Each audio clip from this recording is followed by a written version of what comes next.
Grand final match RCB versus Punjab Kings हो जाइछि आउ जोठी आरसीबी बैटिंग करी प्रथमे 190 रन करी 191 रन टार्गेट देइथिला आउ पंजाब किंग्स 191 रन रो चेस करी विजय हासिल करबा पई चेष्टा करथिला किंतु 7 रन रे हारी जाइछि।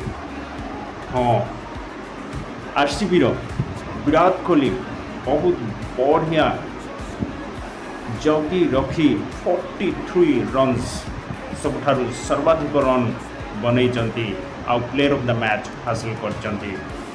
बहुत सुंदर भावे आरसीबी शेष गोटे चैंपियन बनी पारछि। ए वर्षर फाइनल नहीं जाइछि आरसीबी टीम आउ विराट कोहली बहुत खुशी, टीम मध्य बहुत खुशी। तांको फ्रांचाइज गुड़ाए दिग्गज माने बहुत बड़ बड़ खेलाड़ी मध्य आसिथिले जेमिति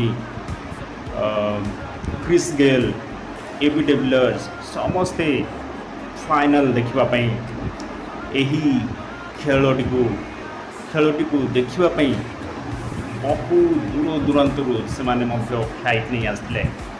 खेलटी बहुत बहुत रोमांचकर होइतिला आउ पंजाब किंग्स यही रोमांस को शेष पर्यंत खेली चलता कि शेष 7 रन रे केवल 7 रन रे सी हारी जाइतिला।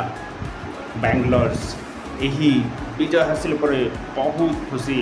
एत वर्षर स्वप्न तांकर साकार हो जाइछि एवं ट्रॉफीज माने उठै पारचंती।